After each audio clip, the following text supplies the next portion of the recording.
My name is George Lopez. I am the Executive Director of the Solar and Wind Expo. I want to welcome you all to the 3rd Annual Solar and Wind Expo, where every year we have seminars to teach people about solar, wind, geothermal, all types of different renewable energies. And we also have included electric vehicles in the last couple of years. So this morning we're going to be doing a presentation on electric vehicles, and it will be presented by the Electric Vehicle Association of DC. My name is Doron Shalvi, and I'm here with Dave Goldstein. We're representing the Electric Vehicle Association of Greater Washington, D.C., and we're here to talk to you today about electric vehicles, what's going on today, what's happened in the past, where we are, what are the options available, what you could do at home, and basically what's going on. I myself have been driving electric vehicles daily since about 2008, which doesn't quite make me an old-timer, but nowhere near Dave's experience. Dave is the president emeritus of our organization and the founder with a great wealth of experience in this area. And he and I are both going to go back and forth describing different portions, and I'll let Dave kick it off now. Thank you very much. Thank you, Doron. Now, I've been working at electric vehicles for about 35 years, so I know a thing or two. When we started out, there were no electric vehicles available except the ones that were converted from gasoline cars. The automobile industry did not want to have anything to do with electric cars, but that was then. So what we're going to do right now is tell you where we've been, where we're going, why we're going there, why you might want to consider an electric car or a plug-in hybrid vehicle, and some of the things you'll be doing to make the world a better place if you do. First of all, we want to let you know that electric vehicles are fun. They are fast, they're clean, they're efficient, they're about 3 cents a mile to operate, which is really a world-beating kind of deal right there. They're low emissions, they're low maintenance, and they're very convenient. Let's look at the march of progress right now. This is a great way to look at the world. First of all, we see here the caveman, and he's saying, hey, what? Give up walking for the wheel? Imagine that. Then we have the guy who was trying to explain why he doesn't want to give up whale oil. In the third part, you have a guy here looking at the railroad, and he's saying, what? What? Give up my horse? And the final stage here, you have a gentleman in an SUV saying, there's the electric car. What? Give up my fossil fuel? People are sometimes a little bit difficult when it comes to seeing change in the world, and they're slow to accept. But you guys are here because you're not among them. In the good old days, electric vehicles were around in the late 1800s. From 1900 to 1920 were probably the height of the original electric vehicles. It's hard to believe, but there were actually more electric vehicles at one time than any other kind of vehicle. There were more than gasoline vehicles. There were even steam vehicles there, but there were more electric vehicles than steam vehicles. They were reliable, they were clean, and they were often driven by very well-to-do men and women, professionals, who could afford the relatively high cost of an electric vehicle then. But then the EV started to die out because of cars like the Model T Ford. Can you hear me at all? Okay. Some of you can, some of you can't. Let me try a little closer. That better? Thank you. Okay. So the EV died out because failure to improve the lead-acid batteries was one big issue. There was the introduction of the starter motor, an electric motor, that changed the nature of the car. No longer did you have to hand crank, exactly. So now they were suitable for the ladies who otherwise would drive an all-electric car. Now they could drive a gasoline car. There were also lower-cost competition vehicles. The gasoline cars were coming out. They were cheaper, like the Model T, and they were feeding people's wanderlust. People wanted to get out of the farm and go see the world. And electric vehicles still had relatively low range, and they were only good for driving in the city, because most of the roads were unpaved. So for all these reasons, the electric cars died out for all practical reasons about 1920. But what changed? Around 1970 to 1980, the interest reemerges in the electric car. One of the reasons is the Apollo space program. We put a man on the moon, and the only way to get that man or woman from point A to point B was in an electric vehicle. The moon dust was too thick. You had to have some sort of a vehicle to get from point A to point B, and there was no way you could drive an internal combustion vehicle without any air on the moon, so it had to be electric. So General Motors actually was the subcontractor that built the moon buggy. That was a slang word for the dune buggy on the moon, the moon buggy. And it was a very effective vehicle. Without it, the Apollo space program could not have taken place. And this, in effect, was the first modern EV, was the lunar rover. 1970, Doron, you pick it up from the energy crisis. Yeah. Thanks, Dave. Energy crisis. So in the 1970s, I was but a wee lad, so I don't really remember the energy crisis, although I was around. But I hear it was quite bad with long lines, and many of you may remember the energy crisis, rationing on odd and even days. So what changed? Energy crisis was declared, and lunar rover was successful, so people started becoming interested in these technologies again. Some cars were being developed. There's a city car down on the bottom right. Very non-destructible car as well, quite stable car. We started having small companies and some enthusiasts interested in converting their own cars around this time period. And we've had solar car races also started sometime in the early 80s. Gasoline has been going up for a while now. So this chart shows kind of the price of gas right around after that energy crisis. So it doesn't go back to when gas was fairly high during the 70s. It starts around 79, and you could see some events which spiked, which made gasoline spike and then go back down. The average mile per gallon of new cars, even decades ago, was 27 miles per gallon. It doesn't seem like we've gone much better.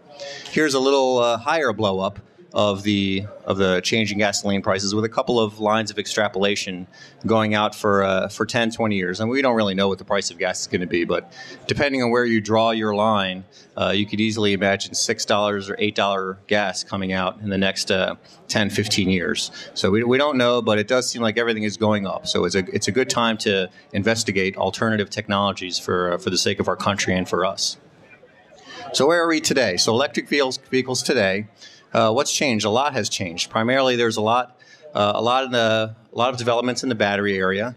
Advanced batteries, reliable batteries have come on the market. The batteries on the current generation of electric cars are warranted for typically around 8 years. So these are durable batteries. They're not going to go in a year or two like maybe you expect from your cell phone.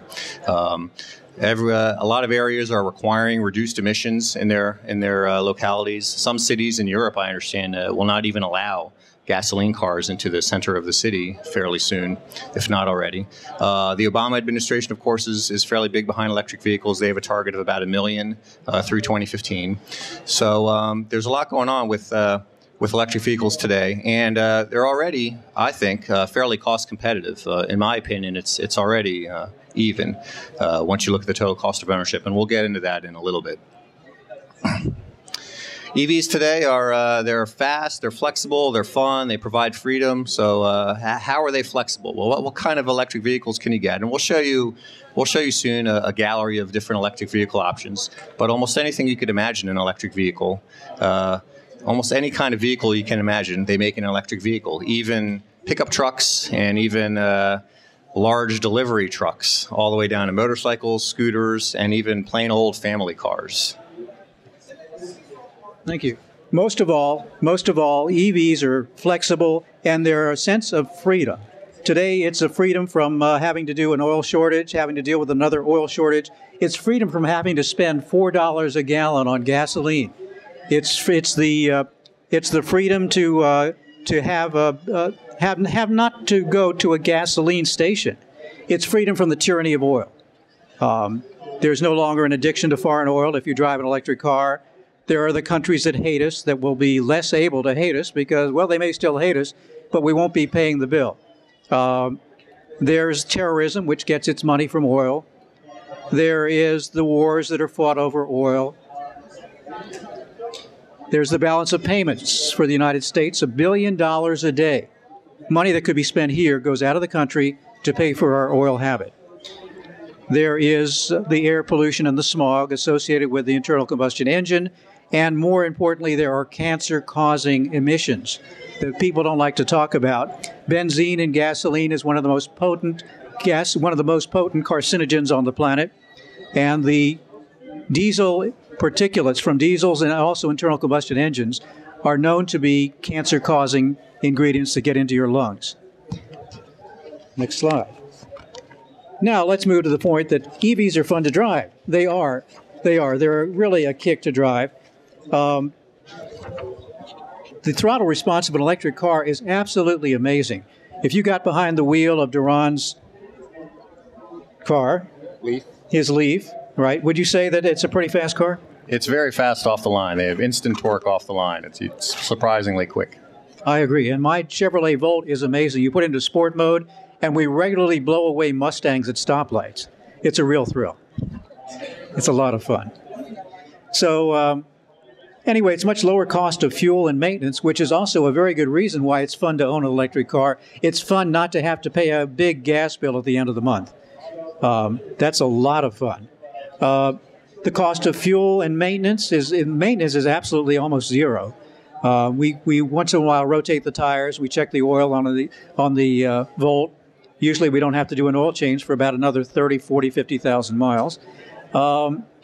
And you spend more time driving and less time maintaining and fueling your vehicle.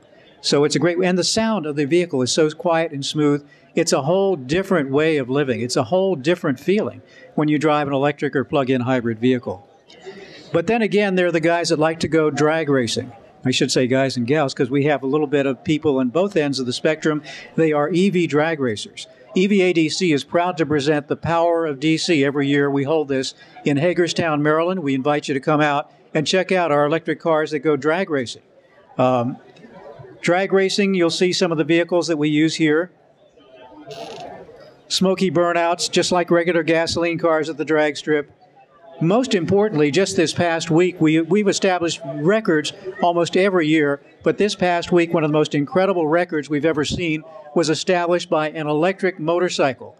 This was driven by Larry Spiderman McBride. It was a drag racing, all-electric bike that broke the 200-mile-per-hour barrier in the drag strip. We have not seen this before, ever. Doron, give us a look at this, please.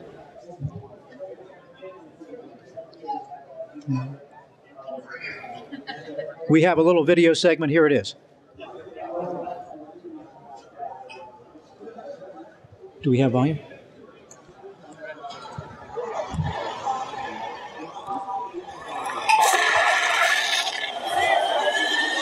Front wheel in the air. 6'9". Yeah. First for the run. Now, that's a new world record. It's under 7 seconds for any kind of a drag vehicle is absolutely amazing. 200 miles per hour for an electric bike is unprecedented. In fact, 200 miles per hour for any electric vehicle is totally unprecedented. Doron, let's move on to the different types of vehicles that you might want to consider if you're thinking of buying an electric or leasing an electric or hybrid vehicle. Thanks, Dave. So there's a variety of vehicles out there, and here we're going to describe the differences. A regular hybrid, which probably many of you have seen for years, probably the Prius is what most people think first of. A regular hybrid like the Prius or an Escape, and now there's many others. This uses gasoline as the only fuel. So it does have a battery, and the battery does get recharged a little bit when you brake, but it does not get fueled by electricity as a primary source. You can't plug it in.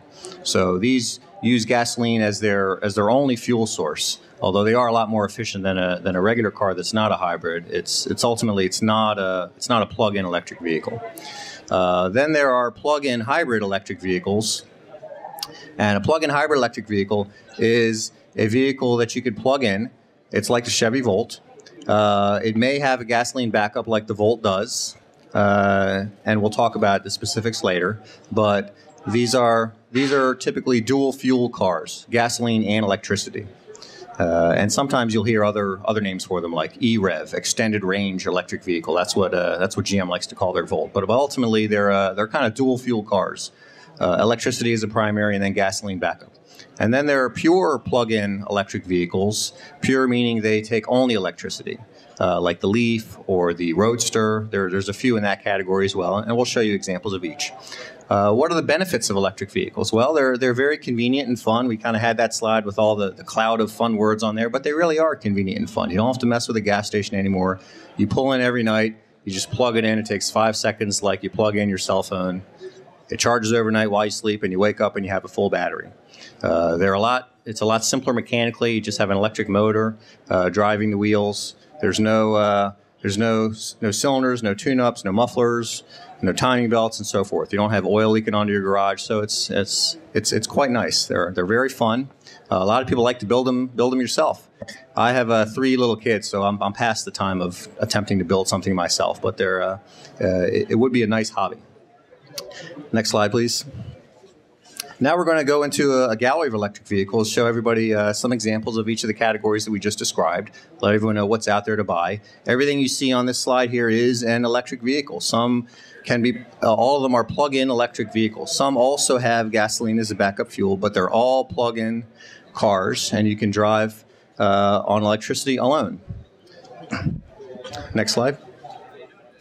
The Smart electric drive. Many of you may have seen the Smart, a regular old Smart. This is an electric-only version of the Smart, so they call it the Smart electric drive or Smart ED. It's been around for a couple years. The second generation was around 1 or 2 years ago, and they're about to come out with a new version in a few months, which has higher speed, higher range. These are fun little cars.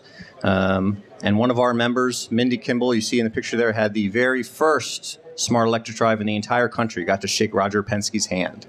Our advantages to membership, right? Our advantages to membership, yeah. The Mitsubishi i-MiEV. This car just became available in the area about 2 months ago. You should be able to see them at Mitsubishi dealers now. This is it's a 4-seater, a little bit small, but it's very nice for running around. It'll do highway speeds, probably get around 80 miles range. It's a nice car. We have examples of these, incidentally, on. We have an information sheet which we'll show after, and you're welcome to take a copy, which has all of these cars on there. The Honda Fit EV, it's an electric version of the Fit.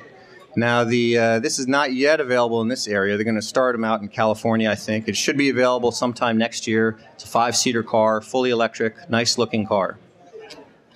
Don't worry if you can't read all this. We're kind of blowing through it. But all of this information is on our 6-foot-tall blue display board kind of in the middle of the show there. So if you'd like to study any of these in more detail, we have them all there. This is the Nissan Leaf. I have this car. You'll see it, the red Leaf right out in the middle of the show floor is my Leaf. I'm happy to answer any questions that you have about it. We're very happy with it. This car came out about 1.5 years ago, was available in the Baltimore area here about 6 months ago. Fully highway-capable car, does 95 miles an hour. We get about 80 to 100 miles on it. It meets our needs very well. I put my 3 kids in the back seat every day and take them to school and then go to work, and it takes care of all our errands. Okay, and a plug-in Prius. So this also just came out about a couple of months ago. Of course, the Prius has been around a long, long time. This is a plug-in version of the Prius. So it'll take both electricity as a primary fuel and gasoline. It's about 32 grand. And it'll go about 10, 15 miles on electric, not quite as far as some of the other ones you'll see, but it could be a very good choice. Priuses have been very reliable over the years. The thing to watch out for here is a lot of these electric cars have very big incentives. The Prius also has a nice incentive, not quite as much as the other electric cars since the battery pack is not quite as big, but it's a very nice car. And it's on, you can get these things now in the area. Back to Dave to continue through our gallery. Right. The gallery of electric cars. Ford is not to be outdone. The Ford Focus electric car is just now coming out. It's a very limited production vehicle so far. The suggested price is $38,000 or $39,000. Let's move to the Chevrolet Volt, car that is dear to my heart because I happen to own one. This is a great little car that starts around $39,900, and you can option it up to about $45,000, which sounds like a lot of money, but we're going to get into that in a little while and show you why. It may not be. These cars may not be as expensive as you think. The Volt, of course, has a backup electric motor. So for people that suffer from range anxiety, like my dear wife, is not a problem because after 40 miles of all-electric range, the gas motor comes on seamlessly and takes you wherever you want to go for another 350 to 375 miles. So therefore, it's not a range-constrained kind of car, and you can go any place you want to go and not worry about running out of electricity. Another approach is a Co2 Sedan, which is one of the first electric cars from China. This is a very well-built little car that has a very large battery pack, a range of about 88 to 100 miles. Some people say up to 130 miles. And it has the advantage of having a very fast charger. It charges twice as fast as the other cars that you've seen here because it uses a 6.6 kilowatt charger. which is twice as powerful as the others. The Tesla Model S is the brand new car that everybody's talking about. This is a sleek-looking sedan that holds, what is it, about 6 people? Seven people. So if you're a large family, this is the car for you if you can afford the $57,400 base price. Now, if you're not satisfied with the range of 150 miles, you can option it up with bigger battery packs. The biggest one will take you 300 miles, but that car starts at 77, can option up to close to $100,000. The Fisker Karma is in that territory. It starts at $102,000.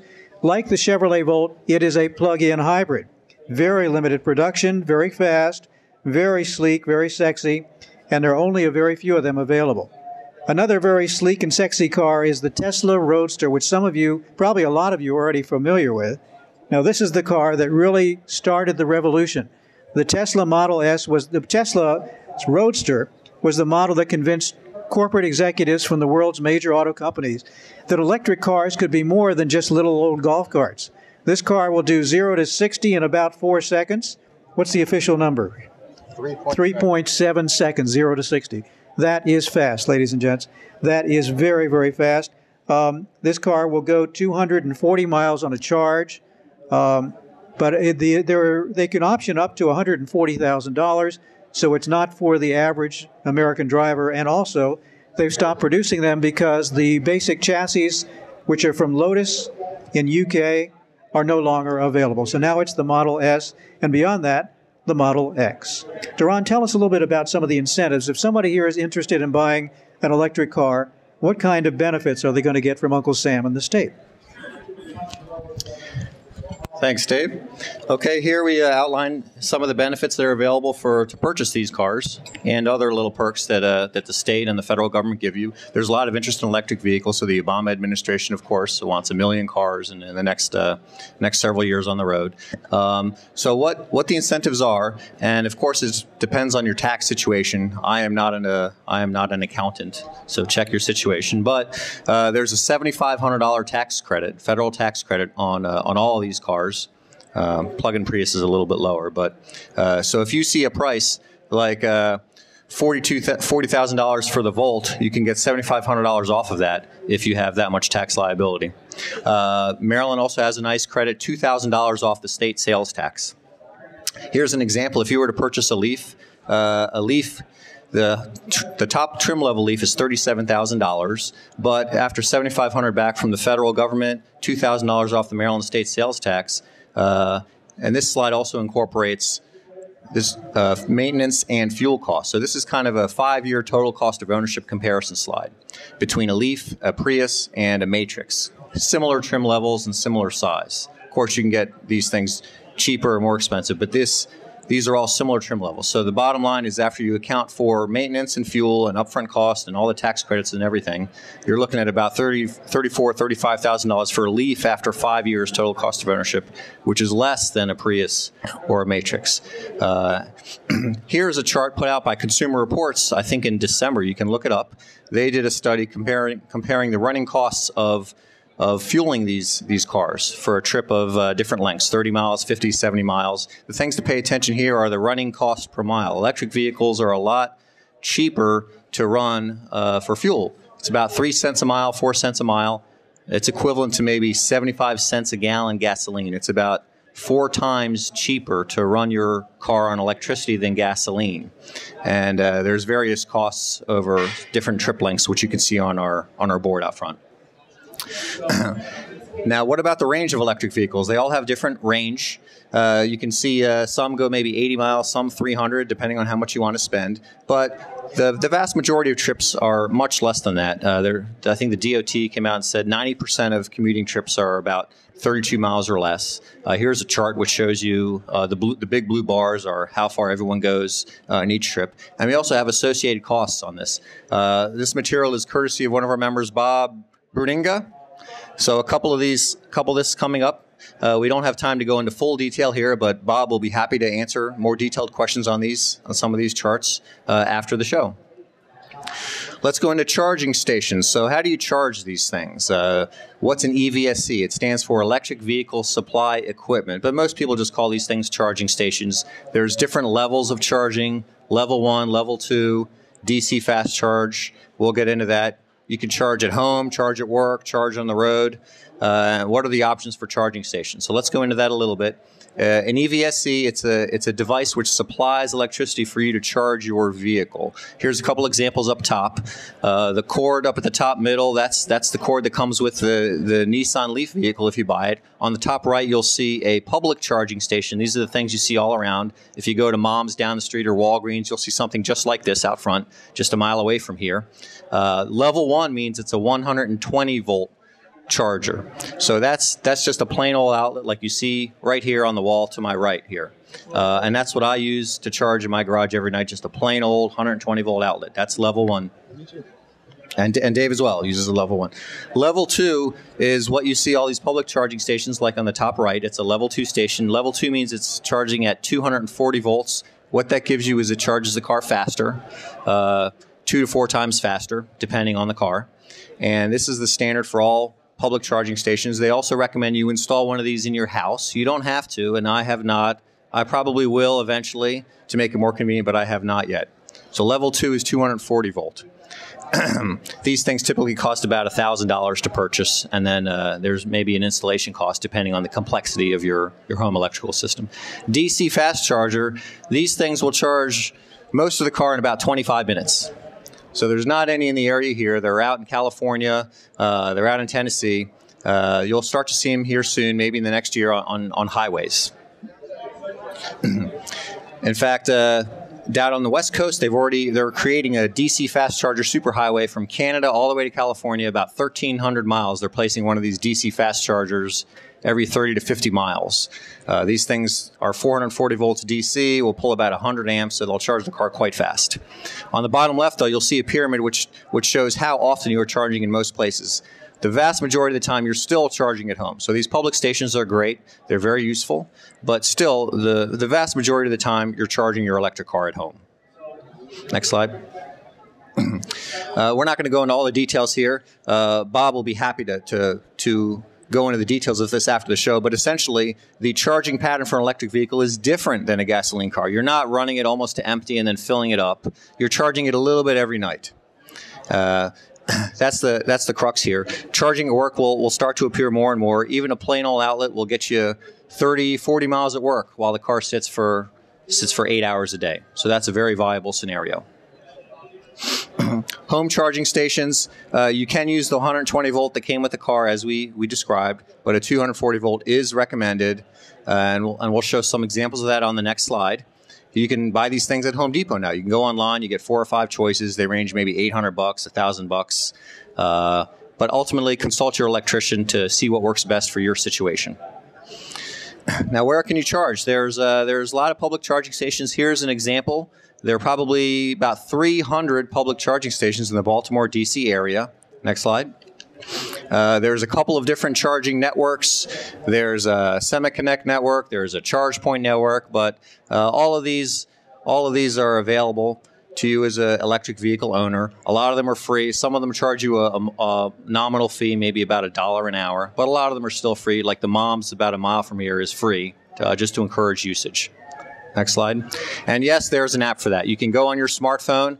Our social media director, Lanny, here, who is recording our show, will be happy to show you how to navigate the app for that. And you can enter your information about a charging station. These things are now crowdsourced, where people provide comments on how the charging station worked. Was it hard to find? Where do you go for that? And so forth. So the community is growing large for these. Now, Dave will talk to you about energy for electric vehicles. Again, it's important to remember that the electric car is the only driving technology that can be fueled directly from the sun or from the wind. And here's some examples of that. In the upper left, you're going to see Brian Murtha's electric car. That's a RAV4 EV electric car from the California experiments of the 1990s. There's only about 300 of those cars in existence, but they work great. And it's a great little car for getting around with your soccer team if you're a soccer mom or dad. And notice the roof, the shiny roof on his house. That is a solar array. It's roughly 4.2 kilowatt array, and he's expanding it to 7. But as it is right now, he charges the car overnight using the equivalent amount of energy that they pump backwards into the system during the day from his solar panel. He drives this car back and forth 70 miles each way, and he fuels his house directly from the solar. At the end of the year, he has a bill of about $120. And that's how he operates his home and his car. Other people, there are public charging stations that use the solar carports that you see here. These are some pretty good examples you'll see in California, and a few of them here in the East. Next. But most importantly, you're doing a service for the country when you think about this. The economy of the United States is unfortunately built around oil. We spend, as we said, over $1 billion every day. If we bought electricity, we would spend only about a quarter of that amount. The rest would go into our gross national product. Now, oil is half of our U.S. trade deficit, contributes to a weak dollar. With electricity, of course, all the money stays here. Oil requires tens of billions of dollars in military security in the Straits of Hormuz and elsewhere. And oil gets tens of billions of dollars in tax subsidies. So next time you hear somebody complaining about all these subsidies for electric cars, keep in mind that the subsidies for fuel from the oil wells is even greater. Next slide. Okay, here we go with the price of oil. As you can see, it's an arm, a leg, or both. We can see a little bit about peak oil in these various charts here. What we're doing is we're reaching a point where the world demand for oil is exceeding the ability to pump it out of the ground. It's not that we're running out of oil, it's just that we're unable to keep up with the demand. And that's going to mean problems in the years ahead. There will always be oil, but the question is how much of there will be for the United States, which owns and uses about a quarter of the world's oil supply. We cannot keep doing that. We have to have alternatives, and you here in this audience may be part of the solution. Next. Energy security, something else you can take pride in. We know that almost 100% of our transportation relies on petroleum. We only have 2% of the world's oil reserves. OPEC has 80%. And the oil companies are now beginning to admit that oil is getting harder and harder to get. More and more of the oil rigs are now going out into deeper and deeper waters. We're getting gigantic oil spills. It's very dangerous, very expensive to reach that oil. And that's what we're doing now to keep ourselves, quote, above water. And of course, some of the oil money goes to terrorism. We have no pricing at all over the price of petroleum because 80% of it comes from OPEC, and they set the price. Electricity, on the other hand, is really the currency of energy. We can produce electricity from so many different sources, you name it. We can make electricity out of it. It can be hydro, it can be nuclear, it can be geothermal, it can be solar, it can be wind, it can be peat in some parts of the country, they burn peat. You can burn anything you imagine and create electricity. And of course, 88% of all charging is at night, and that's important because usually the electric grid is just sitting there idling, wasting energy, putting pollution into the air. If we have more and more electric vehicles charging at night, they will even out the grid. They will make electric utilities generate their electricity much more efficiently and actually reduce pollution. Move on, please. Benefits of electric drive. Well, of course, we use no gasoline. There's the less gas used by the PHEV. More Americans use, there's more American energy used, of course, here, and that has a national security impact. There's less smog pollution from the tailpipe, less global warming pollution overall from the electric car. And our balance of payments, of course, would be better. And most of all, to the pocketbook, electricity is cheap. It's the equivalent of paying 75 cents a gallon for gasoline. That's a pretty nice benefit. There's a lot of controversy about emissions. On the U.S. grid, the overall emissions are half of that of the average gasoline car. Most plug-ins are first being deployed in areas with cleaner grids. California, for example, has a very, very clean grid. Unlike gas cars, plug-ins will get cleaner as the grid gets cleaner. Now, the gasoline car, on the other hand, over the years gets less efficient, less clean. Lithium, by the way, there were a lot of talk about lithium for lithium-ion batteries. Some people think that there's not enough lithium in the world. Well, that's wrong. There is plenty of lithium in the world. There's plenty of lithium right here in the United States. It's not toxic, it's abundant, and it's reusable and recyclable. It's not going to end up in landfills. Next. Solar and wind. What about solar and wind? Well, why not solar powers on cars? Doron, do you have a solar panel on your car? Or is that the upper? Very small one. Very small solar panel. If you look at the back of Doron's Leaf, you will see a solar panel. But that solar panel is only used for? It charges the accessory battery under the front of the hood that runs the radio and so forth, not the main traction battery. And the reason for that is there's just not enough surface area on the average car to create the amount of energy that's needed to move a 3,000-pound vehicle. So therefore, you're better off using the solar panels on a carport where when the car is not there, it's putting additional energy back into the grid. That's the smart way to use solar. You can also buy a wind equivalency if you're at home. Many utilities offer that benefit where you can buy in effect, you can buy wind through your power company, which is the nicest thing to do, of course. It costs a little bit more, but it's worth it from an ethical point of view. Solar versus coal. Well, of course, we see EVs or planes and boats and anything. You can make anything out of electricity. But solar versus oil and coal, what's the real choice here? What do you want? Is it energy that comes from heaven, or is it energy that comes from hell? There are a lot of challenges and myths in trying to understand electric cars. There's a lot of negative publicity, just like the caveman with the wheel. There are plenty of naysayers out there. The biggest lie of all is that you're just transferring pollution to the power plant. But the reality is the electric car is so much more efficient than a gasoline car because the electric motor is about 4 times the efficiency of a gasoline motor. And that goes right down through the line, through the power plant, through the transmission lines. The net emissions, the net energy is considerably less, roughly half the amount of energy that's used in a gasoline car. And in a gasoline car, about 80 to 85% of the energy goes out of the tailpipe and goes out of the radiator. It's not used. Only about 15 to 20% actually gets to the ground. And then, of course, there are the cars that sit there idling. Electric cars do not idle. So we're definitely ahead of the curve on the net pollution. Are electric vehicles too expensive? Will they always be too expensive? The answer is no. Electric vehicles are expensive right now initially, but as we've shown you, even over a 5-year period at the present rate, you're going to come out ahead. On the other hand, as we progress, as more and more electric vehicles come out, these are like the first flat-screen televisions. Remember how expensive those were?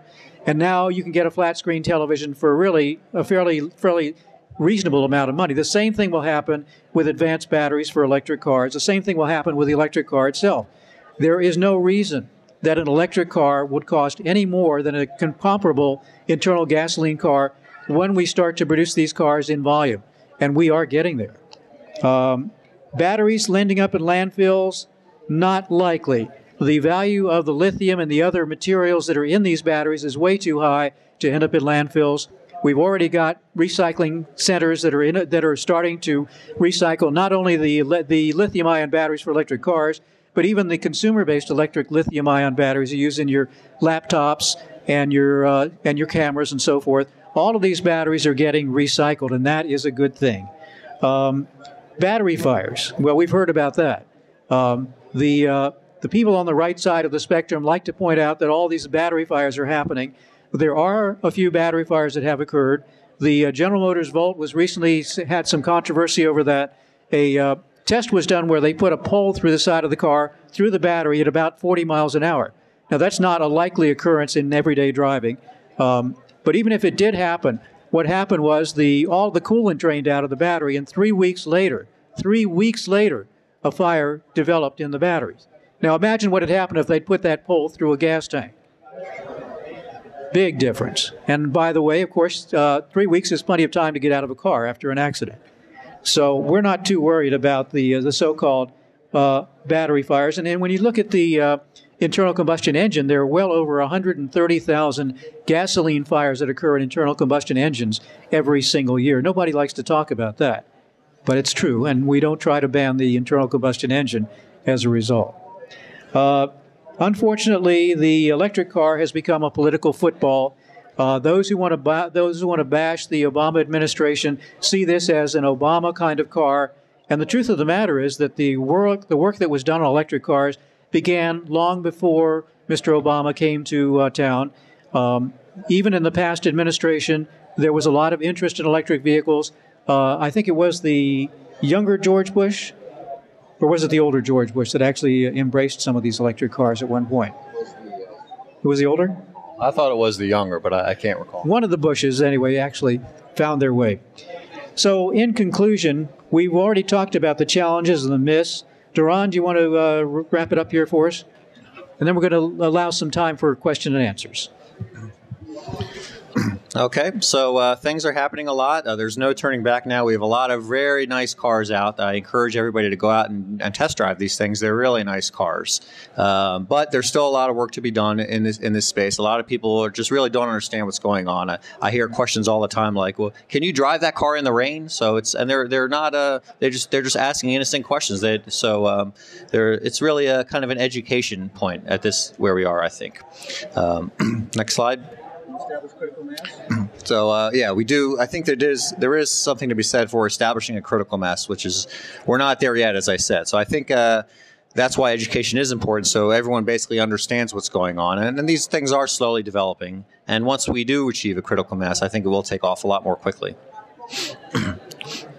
So what can you do? Well, you can take action. If you're interested in these technologies, there's a lot of things you can do. You can buy one of these cars. There's a lot of good cars out there now. It doesn't have to be a vehicle. It can start with something smaller. There's electric bicycles, scooters, motorcycles. I've been riding around in an electric motorcycle for 3 or 4 years until a car came out that I wanted to buy. And they have a lot of variety of electric vehicles as well. I encourage you to try what's out there. Think is here. You can try out one of their Thinks. They're at a very good price. And we have a Think owner here in our midst. Lanny owns a Think. You can ask him from an owner's perspective what's going on. Bob in the back here owns a Solar Prius. I have a Leaf and Dave has a Volt. So we have 4 of us here who can answer questions from the consumer's perspective. We're not dealers. What else can you do? You can just pay attention to what's going on. Here, I think this was poor Lanny, and his black Think was squeezed out by what I think is an Infinity tank from one of the wars. So these are spots that were clearly meant for fuel-efficient vehicles, and that is clearly not a fuel-efficient vehicle. So the point here is there's a lot going on where we encourage people just to pay attention to the infrastructure developing, the cars that are developing. These are real vehicles. They're not toys. They're not golf carts. Go try one of them out. What else can you do? You can support organizations. You can support our organization. You can support the Baltimore Electric Vehicle Initiative. They're taking tax-deductible contributions just to get people on the ground to describe what's going on with these cars, as we've indicated, just to get basic information out. Next slide. You can attend one of our meetings. We hold monthly meetings. We're the Electric Vehicle Association of Greater Washington, D.C.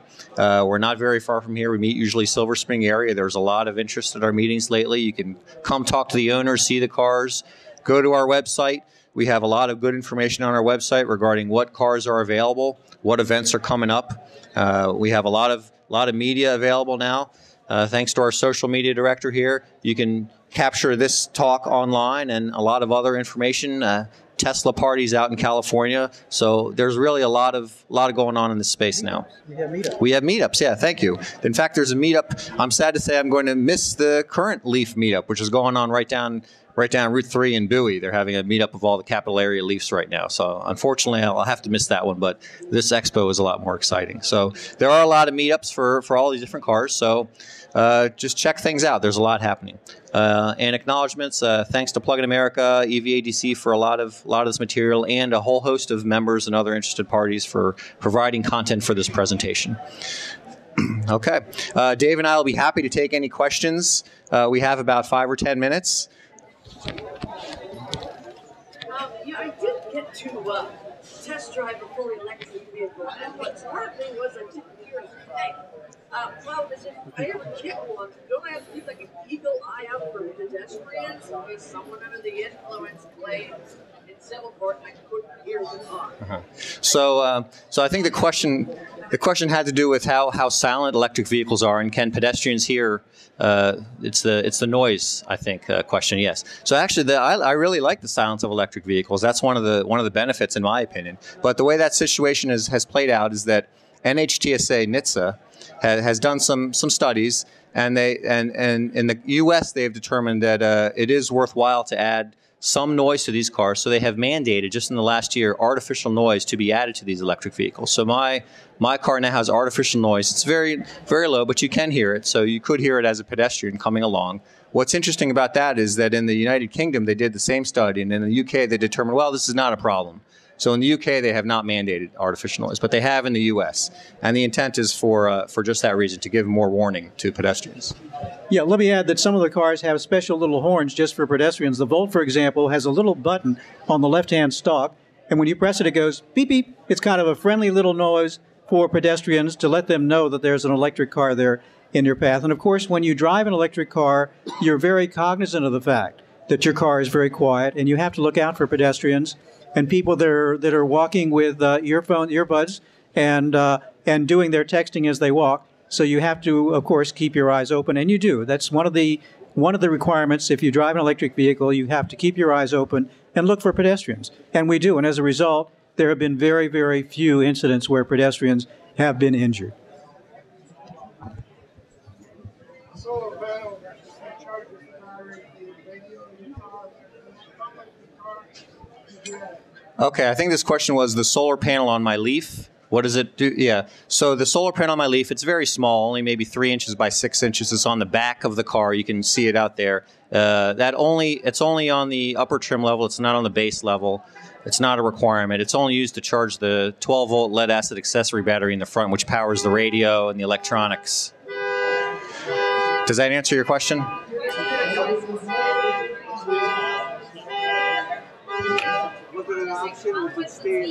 Okay. Yeah, it came standard with the upper trim level. I don't think it was an option. But if it was an option, I would not have bought it because I don't really see the value personally in that. But it looks nice.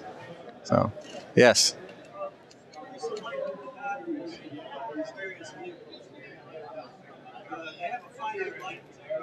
Yeah. Okay, so the question had to do with the life of the batteries. And all of the current generation of cars warranty their battery for 8 years, 100,000 miles. So the Chevy and the Nissan have this warranty. This is for catastrophic failure if something goes bad with the batteries.